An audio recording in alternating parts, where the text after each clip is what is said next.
In the vast chamber of the Nexarian High Command Strategic Center, Supreme Commander Zixtal watched the holographic projection of Earth with what passed for amusement among his species. His iridescent scales shifted through shades of deep blue and violet as he studied the unremarkable planet that would soon become the latest addition to the Nexarian Empire's ever-expanding territory. Remarkable how they managed to survive this long, he commented to his chief strategist, Valinor, whose scales rippled with green skepticism. Such primitive defenses, such obvious vulnerabilities. It's almost disappointing. The massive display showed Earth's various military installations, satellite networks, and defense systems, all painfully obsolete by Nexarian standards. Their surveillance had been thorough, conducted over decades through invisible quantum probes that the humans' primitive detection systems couldn't possibly detect. The analysis is complete, Supreme Commander, Valinor reported, his metallic voice echoing through the chamber. Their most advanced weapon systems rely on nuclear fission and fusion. Their space presence is limited to a handful of primitive stations and satellites. Their artificial intelligence capabilities are rudimentary at best. Zixtal's scales flickered with anticipated triumph. The Nexarians had conquered hundreds of worlds across 12 star systems, their quantum technology and biological superiority making resistance futile. Earth would be no different, just another primitive species to be subjugated for the greater glory of the Empire.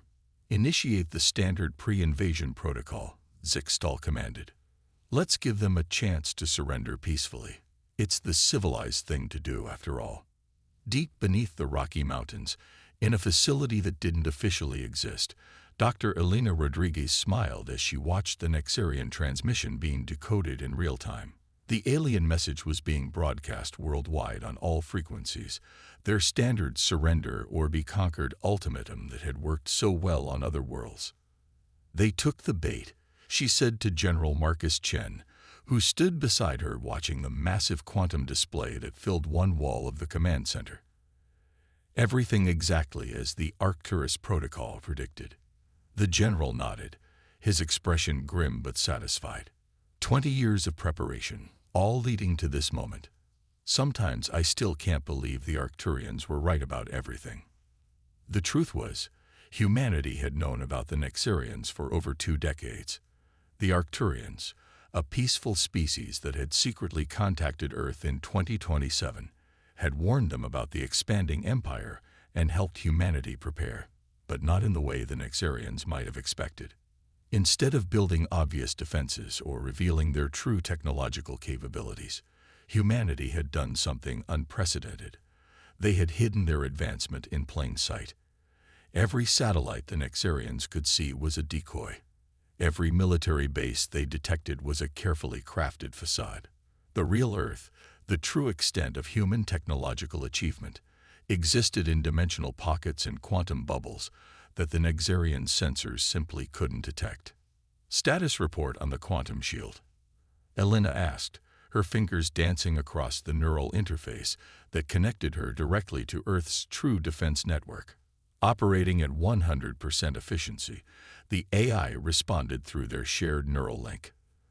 The Nexarians remain completely unaware of its existence.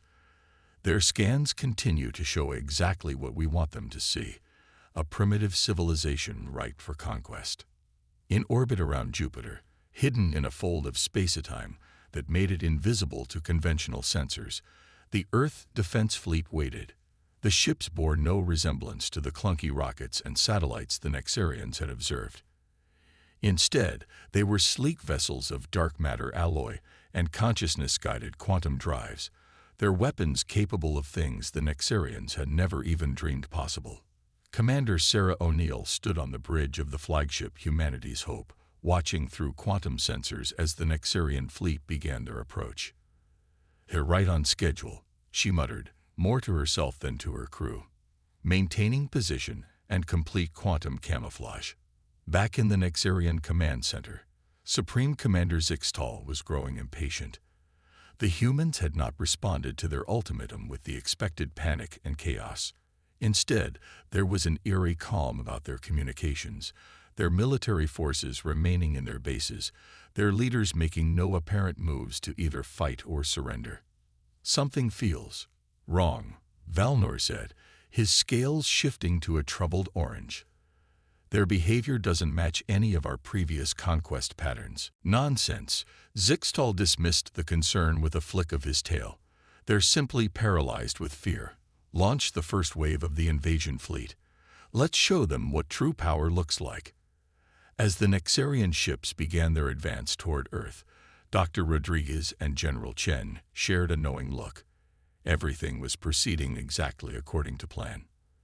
The Nexarians were about to learn a harsh lesson about the danger of underestimating humanity. And somewhere in the quantum substrate of reality, the Arcturians watched with anticipation. They had chosen well in warning and helping humanity prepare. The Nexarians were about to discover that some species were simply too creative, too adaptable, and too determined to be conquered, especially when they had 20 years to prepare for the invasion. The first wave of Nexarian ships entered Earth's atmosphere with devastating precision, their quantum engines humming with barely contained power. To Supreme Commander Zixtal, watching from his command ship, it was a beautiful sight. 300 warships descending upon the primitive planet in perfect formation, their crystalline hulls refracting sunlight in dazzling patterns. Initial target acquisition complete, Valnor reported, his scales now pulsing with the deep purple of battle readiness.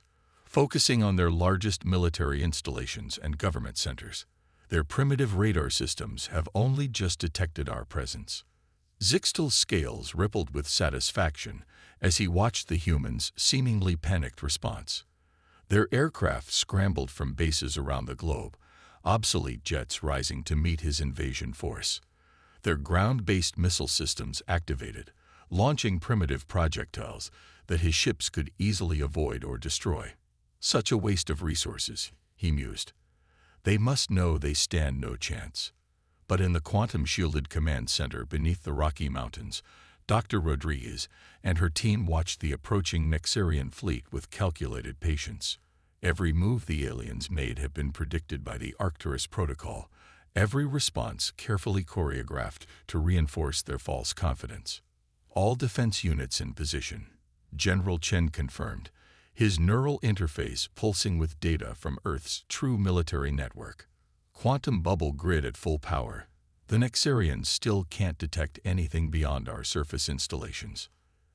Elena nodded, her fingers dancing across her neural interface as she coordinated with defense commands worldwide. "Begin Phase 2. Let's show them our first little surprise." As the Nexarian ships approached their targets, something unexpected happened. Their quantum sensors began detecting anomalies, brief flickers of energy that shouldn't exist in a primitive civilization. At first, they dismissed them as atmospheric interference. "Supreme Commander," Valnor called out, his scales shifting to a troubled yellow. "We're detecting unusual energy signatures from the surface. They don't match any known human technology." "Impossible," Zixtal dismissed. "Their energy generation capabilities are barely beyond fossil fuels. Continue with the attack pattern." The first Nexarian ship fired its primary weapon at a military base in Nevada. The beam of concentrated quantum energy should have vaporized the facility instantly. Instead, it passed through harmlessly, as if the base wasn't even there. In the hidden command center, Elena allowed herself a small smile. Holographic projections holding steady, all fake installations responding exactly as programmed. The Nexarian fleet's confident advance faltered as more and more of their attacks passed through seemingly solid targets. Zixtal's scales shifted rapidly through shades of confusion and anger as reports flooded in from his ships. "Nothing is where it should be," Valnor reported, his voice tense. "These installations, they're not real. They're projections of some kind, but the technology required for such perfect holographic mimicry is centuries beyond their capability. Scan everything," Zixtal commanded, his scales now a mottled pattern of rage and uncertainty. "Find their real installations, but Earth's true military facilities," hidden in dimensional pockets and protected by quantum shields, remained invisible to their sensors. The Nexarians had spent decades studying fake installations, analyzing decoy satellites, and measuring artificial energy signatures, all part of humanity's elaborate deception. Commander O'Neill watched from her position near Jupiter as the Nexarian fleet broke formation, their perfect military precision dissolving into chaos as they tried to locate real targets among the holograms. "They're scattered now," she reported through the quantum network. "Ready to begin Phase 3 on your command." In orbit around Earth, thousands of seemingly harmless communications satellites suddenly transformed. Quantum fields collapsed, revealing their true nature. Advanced weapons platforms that had been hiding in plain sight for years. By the first star, Valnor breathed, his scales pale with shock. Those satellites, they're not primitive at all. They're quantum-based weapon systems. Before the Nexarians could react, the orbital platforms activated. But instead of firing conventional weapons, they generated an interlocking network of quantum fields that began to disrupt the Nexarian ship's own quantum drives. "We're losing power," ship after ship reported. "Our quantum systems are being interfered with by some kind of impossible technology." In the Rocky Mountain Command Center, General Chen turned to Elena. "Should we show them everything now?" She shook her head, a predatory smile playing across her lips. "Not yet. Let them panic a little longer. Let them realize just how completely they've underestimated us. Then we'll show them what humanity is truly capable of." As the Nexarian fleet struggled to maintain control of their ships, Supreme Commander Zixtal faced a horrible realization. They hadn't found a primitive civilization ready for conquest. They'd walked into a trap decades in the making, laid by a species that had somehow hidden its true nature from the most advanced empire in known space.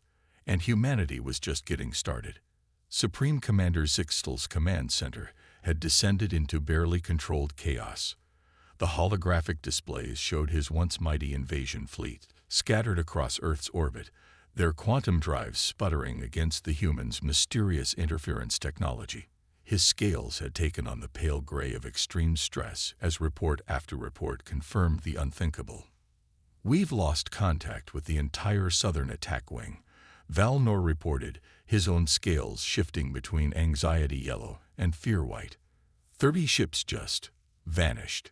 Not destroyed. They simply ceased to exist in our sensor range. Zixtal's tail lashed in fury. Impossible. How could they hide this level of technology? Every analysis, every scan, every observation over decades showed them to be primitive. In the dimensional pocket near Jupiter, Commander Sarah O'Neill gave the order they'd been waiting 20 years to execute. "All ships, initiate quantum jump. Operation Revelation is now active." The Earth Defense Fleet emerged from their quantum bubbles in perfect formation. 300 ships of human design, their dark matter hulls absorbing light rather than reflecting it. They were shaped like predatory sea creatures, all smooth curves and lethal efficiency, powered by technology that merged human innovation with Arcturian principles. By the void itself, Valnor whispered as the human fleet appeared on their sensors. "Their ships, they're not just advanced. They're beyond anything in our database." Elena Rodriguez watched from the Rocky Mountain Command Center as humanity's true military might revealed itself. The neural interface shared the combined sensor data from every ship, every hidden base, every quantum platform. It was a symphony of technology that had been carefully concealed for decades. "All defense grid stations, activate primary weapons," she commanded. "Show them what we can really do." Across Earth's surface, hidden installations began to emerge. Mountains shifted as quantum fields collapsed, revealing massive complexities of advanced technology. The oceans rippled as underwater bases dropped their camouflage. Even the moon shimmered as human installations, hidden on its far side, powered up their weapons. In orbit, the Nexarian fleet found themselves surrounded. Their quantum drives, already compromised by human interference technology, now faced a new threat. The human ships were generating some kind of field they'd never encountered before. Analysis complete, Valnor reported, his voice shaking. They're not just using quantum technology. They've merged it with something else. Something our sensors can't even classify. Commander O'Neill's voice broadcasted across all frequencies, reaching every Nexarian ship.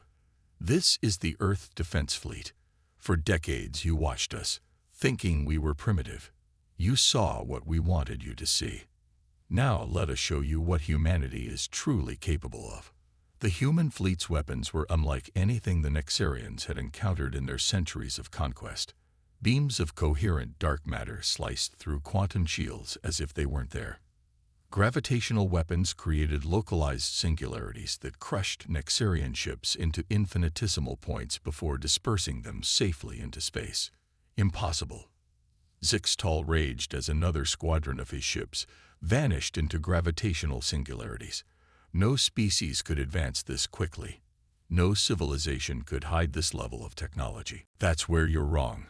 Elena's voice came through on all Nexarian frequencies. We didn't just advance. We evolved. We adapted. Every piece of technology your sensors detected was a carefully crafted deception. While you watched our primitive rockets, we were building quantum ships. While you monitored our fossil fuel plants, we were perfecting dark matter reactors. In the Rocky Mountain Command Center, General Chen watched the tactical display with grim satisfaction. Should we show them the Arcturus Protocol's final surprise? Elena nodded, her fingers dancing across the neural interface. Activate the quantum mimetic field. Across the battlefield, human ships began generating a new type of energy field. It wasn't a weapon in the conventional sense. Instead, it was something far more insidious. The field began to affect the very thought patterns of the Nexarian crews, not through any form of mind control, but by forcing them to face the full reality of their situation. The field is working, Elena reported. Their tactical networks are breaking down as each crew member begins to truly comprehend just how completely they were deceived. The Nexarian fleet's formation collapsed entirely as their hierarchical command structure buckled under the weight of this forced realization. Ships began to retreat in disarray, their crews unable to maintain military discipline in the face of such a fundamental challenge to their perceived superiority. Full retreat, Zixtal finally ordered, his scales now the deep blue of total defeat. Get us out of this system. But as the Nexarian ships tried to engage their quantum drives for long-range escape, they discovered one final surprise. The human fleet had seeded their retreat vectors with quantum disruption fields, creating a maze of safe corridors that would force them to leave exactly the way humanity wanted them to. Let them go, Commander O'Neill ordered as the Nexarian fleet fled through the predetermined escape routes. Let them return to their empire with a message. Earth is not to be trifled with. In the command center, Elena watched the retreat with satisfaction. Everything had gone exactly as the Arcturus Protocol had predicted. Humanity had not just defeated an invasion. They had shattered the Nexarians' fundamental understanding of reality. In the weeks following the failed invasion, the Nexarian Empire fell into unprecedented turmoil. Supreme Commander Zixtal stood before the Imperial Council, his scales a muted gray of shame as he delivered his report. The vast chamber, with its crystalline architecture and quantum-enhanced acoustics, had never been so silent. They didn't just defeat us, he explained, his voice barely above a whisper. They made us irrelevant. Everything we believed about technological superiority, about the predictable evolution of civilizations, they proved it all wrong. The council members' scales shifted through various colors of distress as they processed the implications. Thousands of years of Nexarian military doctrine had been upended in a single day. Meanwhile, aboard the Earth ship Humanity's Hope, Commander Sarah O'Neill hosted an unusual guest. An Arcturian ambassador named Zex Era had finally revealed themselves publicly, their crystalline form glowing with subtle patterns of approval. You exceeded even our highest expectations, Zex Era communicated telepathically. We knew humanity had potential, but the way you implemented the Arcturus Protocol was Innovative. Sarah smiled, remembering the decades of preparation. We took your warning about the Nexarians and turned it into something unprecedented. Instead of building obvious defenses, we created an entirely false technological timeline. In the Rocky Mountain Command Center, Dr. Elena Rodriguez and General Chen were reviewing the after-action reports with a team of human and Arcturian analysts. The neural interfaces now openly displayed their true capabilities, no longer hiding behind artificial limitations. The quantum mimetic field was the masterstroke, one Arcturian observed. We provided the basic principles, but your application was uniquely human, using it to force understanding rather than as a weapon. We would never have conceived of that. Elena nodded, pulling up the psychological data from the battle. We realized early on that the Nexarians' greatest weakness wasn't technological, it was psychological. Their absolute certainty in their superiority made them predictable. The holographic display showed the moment when the Nexarian fleet had broken formation, their crews overwhelmed not by superior firepower, but by the forced recognition of their own assumptions. That's what makes humans different, General Chen added. We've spent our entire history being surprised, adapting, evolving. We're comfortable with uncertainty in a way the Nexarians never were. Deep within the Nexarian Empire, Valnor had been tasked with analyzing the disaster. His research station was filled with data streams showing every aspect of the failed invasion. But one question kept haunting him. How did we miss it? He muttered, his scales rippling with frustrated curiosity. How did they hide so much from us for so long? The answer came from an unexpected source, a junior analyst whose scales were still the bright colors of youth. Sir, I think we didn't miss it. We saw exactly what we expected to see, and they knew that about us. Valnor's scales shifted to the deep green of realization. The humans hadn't just hidden their technology. They had weaponized the Nexarians' own arrogance against them. Back on Earth, humanity was beginning to emerge from its technological masquerade. Hidden installations became visible, quantum ships patrolled openly, and the true extent of Earth's advancement was finally revealed to its own population. In a secure conference room beneath Geneva, world leaders met with Arcturian representatives to discuss the future. The holographic displays showed the retreating Nexarian fleet still following the predetermined escape corridors. They'll be back, one leader stated, not to invade, but to understand. The Arcturian ambassador's crystalline form pulsed with agreement. Yes, but they will return changed. You've done more than defeat their fleet. You've challenged their entire worldview. Elena, attending virtually through her neural interface, smiled. That was always the true goal of the Arcturus Protocol, not just to defend Earth, but to force the Nexarians to confront their own assumptions. In orbit, Commander O'Neill watched Earth's true defense fleet take up their positions openly for the first time. The dark matter hulls no longer hid in quantum bubbles, instead proudly displaying their presence to the galaxy at large. We've changed the game, she commented to her AI companion. Not just for Earth, but for every species the Nexarians might have targeted next. The AI's response carried a hint of amusement. Indeed, you've taught them something they never expected to learn from a primitive species, the danger of certainty. As news of the failed invasion spread throughout the galaxy, other civilizations began to look at humanity in a new light. They hadn't just defeated the Nexarians, they had outthought them, outplanned them, and fundamentally changed them in the process. It was becoming clear to everyone that humanity's greatest weapon wasn't their advanced technology or their military might. It was their ability to adapt, to deceive, and to turn an enemy's strengths into weaknesses. 1 year after the failed invasion, the Grand Council chamber of the Galactic Concordat hummed with anticipation. Representatives from 1,000 species gathered to witness something unprecedented: Earth's formal introduction to interstellar society. The chamber itself was a marvel of cooperative engineering, a space station built in the neutral territory between major galactic powers.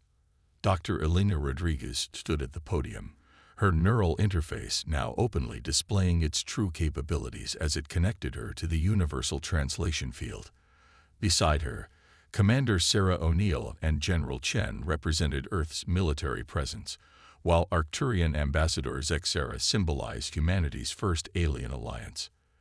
"We come before you not as conquerors or victims," Alina began, her words reaching every being in the chamber, "but as proof that the galaxy's future lies in innovation rather than domination." The assembled delegates murmured as holographic displays showed Earth's true technological achievements.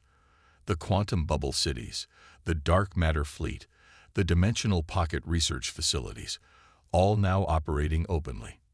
In the Nexarian section of the chamber, a much-changed Supreme Commander Zixtal watched with scales shifting between admiration and humility. The failed invasion had transformed Nexarian society. Their rigid hierarchies had given way to more adaptable structures, their certainty replaced by a newfound appreciation for the unexpected. "The Arcturus Protocol was never just about defending Earth," Elena continued. "It was about demonstrating a fundamental truth, that true advancement comes not from overwhelming force, but from understanding, adaptation, and innovation." The chamber's quantum displays showed footage from the invasion, but from a new perspective. It revealed how humanity had spent decades creating a global deception matrix, how they had turned their entire planet into a technological stage play to fool the Nexarians. "We could have revealed ourselves earlier," Commander O'Neill added, stepping forward. "We could have confronted the Nexarian Empire with our true capabilities. Instead, we chose a path that would force them, and by extension, the galaxy, to confront their own assumptions about civilization and progress." In the year since the invasion, Earth had become a nexus of galactic change. The human approach to technology, merging quantum mechanics with psychological insight, combining deception with innovation, had sparked a renaissance in scientific thinking across known space. General Chen activated a holographic display showing Earth's latest achievement, a network of quantum communication relays that could transmit information instantaneously across any distance. "We offer this technology freely to the Concordat," he announced. "The first of many contributions we hope to make to our shared future." The Nexarian delegation stirred at this. Valner, now their chief scientific advisor, his scales a thoughtful blue, stood to address the chamber. "We came to Earth believing we would find primitive beings worthy only of conquest. Instead, we found teachers who showed us the limitations of our own thinking." The Arcturian ambassador's crystalline form pulsed with approval. "This is why we chose to warn humanity of the coming invasion. We saw in them something unique, a species that could turn the greatest threat to their existence into an opportunity for galactic transformation." As Elena watched the proceedings, her neural interface shared an interesting data point. Across the galaxy, species that had once lived in fear of Nexarian invasion were now establishing diplomatic relations with Earth. They sought not military protection, but insight into humanity's unique way of thinking. "Our deception served a greater purpose," Elena concluded her address. "It proved that the path to advancement isn't linear. Progress isn't just about developing better technology. It's about developing better ways of thinking." The chamber erupted in the various signs of approval unique to each species. Even the Nexarians joined in, their scales creating waves of congratulatory colors. In Earth orbit, the combined fleet of human and alien ships created a spectacular display. Dark matter vessels flew in formation with crystalline Nexarian ships and energy-based Arcturian constructs. It was a powerful symbol of how much had changed in just 1 year. Commander O'Neill, watching the display through her ship's quantum sensors, smiled. "We did more than save Earth," she said to her crew. "We changed the rules of the game."